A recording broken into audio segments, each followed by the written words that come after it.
Olá, que bom ter você aqui. Que Deus abençoe toda a sua casa, toda a tua família, em nome de Jesus.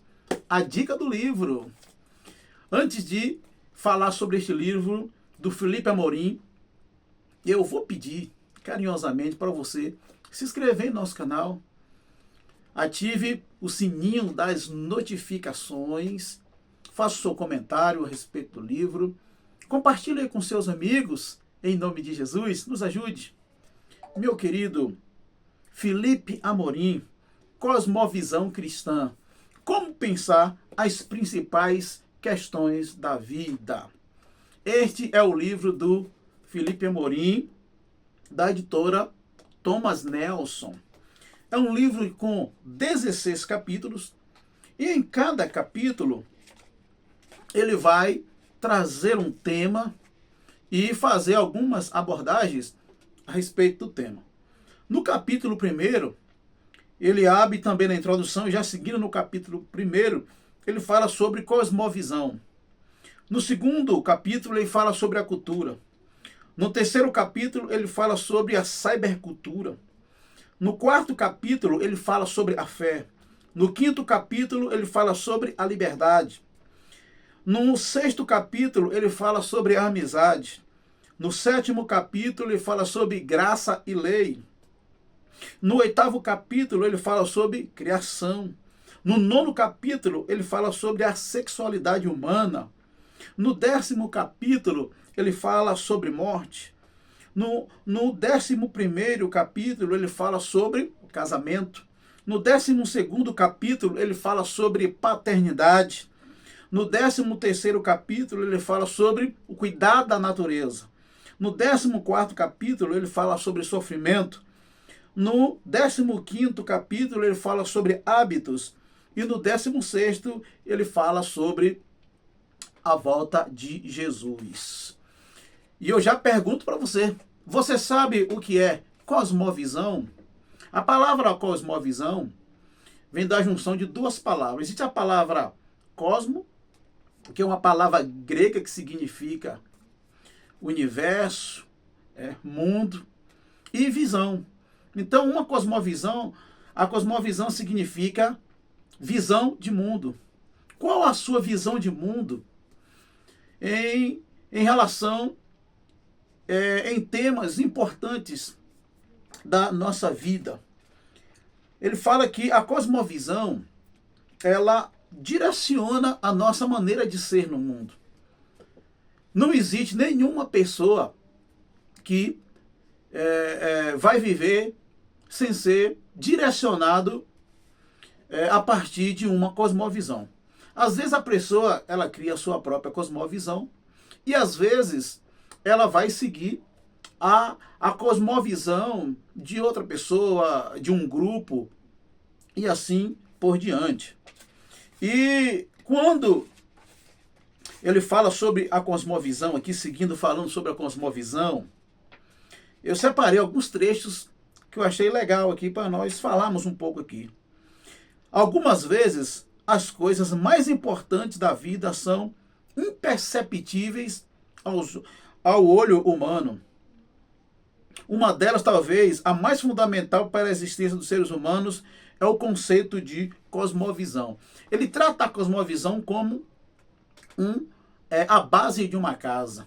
Às vezes ela está, na maioria das vezes, ela está ali abaixo da terra, mas ela que dá a sustentabilidade para toda a estrutura que vem em cima.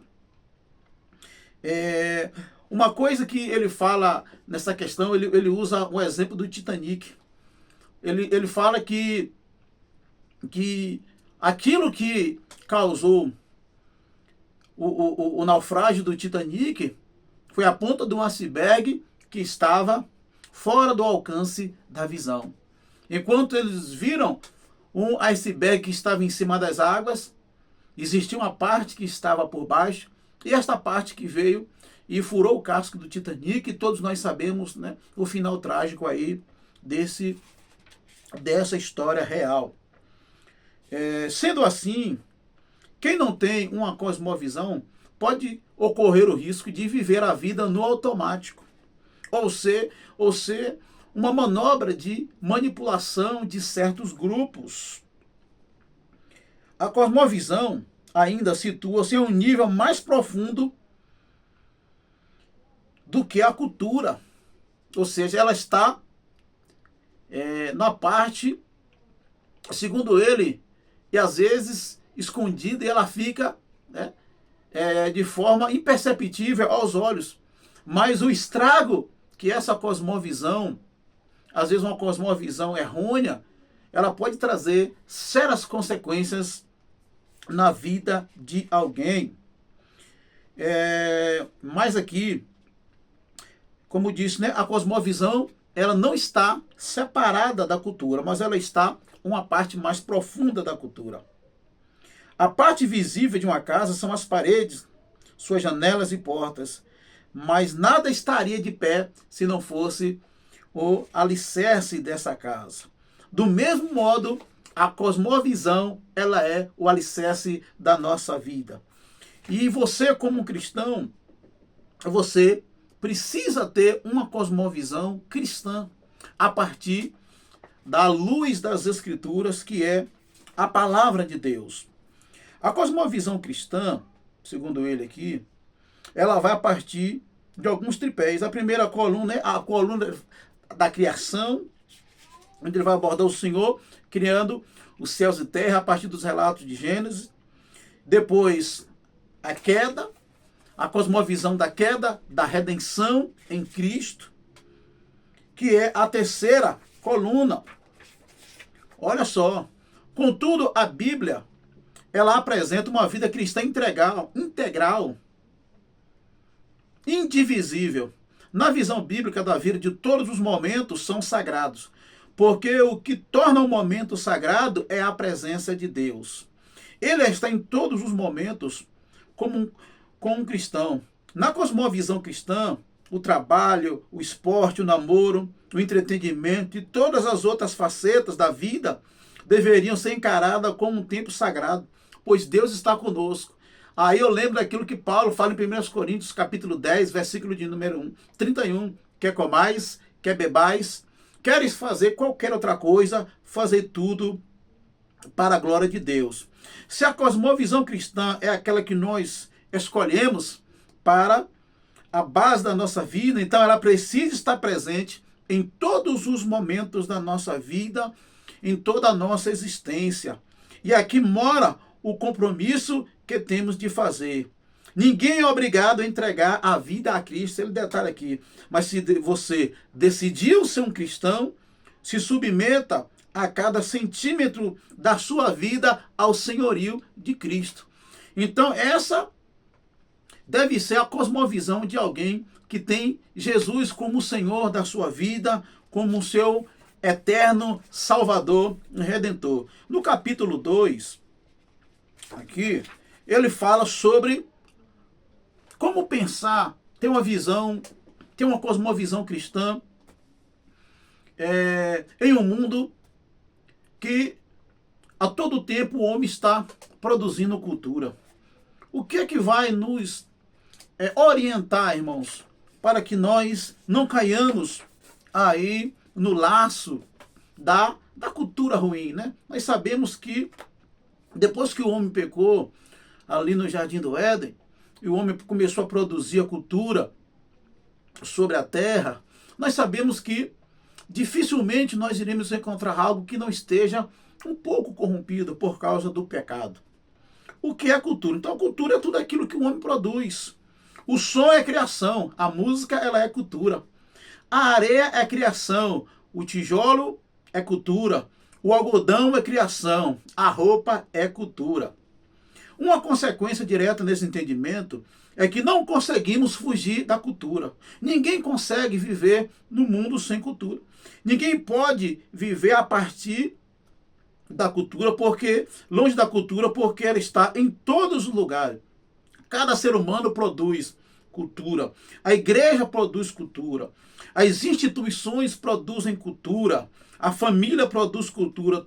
Todos nós estamos inseridos na cultura que é produzida no mundo. E como nós devemos analisar, eu volto a repetir, a partir da luz da palavra de Deus. O próprio Deus deu capacidade para que o ser humano produzisse cultura, não é isso? Deus deu essa inteligência ao homem, esse poder de criação. Então nós devemos aproveitar da cultura e fazermos o melhor uso dela a partir da luz das Escrituras. Então isso vai requerer de mim e de você ter uma cosmovisão totalmente direcionada pela a palavra de Deus. E uma coisa que ele falou no livro aqui, que está aqui na página 45, que me chamou muita atenção, ele diz que Cristo se contextualizou até o limite do que seria possível, sem quebrar os princípios estabelecidos por ele mesmo. Então, do mesmo jeito que Cristo ele se contextualizou, mas ele não quebrou princípios. Ele foi santo e verdadeiro, não houve pecado em toda a sua maneira de viver. Então, nós devemos seguir os passos de Jesus. Nós devemos nos contextualizar até onde a palavra do Senhor nos permite essa contextualização com o mundo. Então, nós vivemos em uma cultura que é a cultura do pecado, a cultura da sensualidade, a cultura do abandono dos princípios morais e éticos. Então a gente vê que a sociedade ela está mergulhada no pecado e ela está totalmente envolvida com a cultura que ela está totalmente contaminada.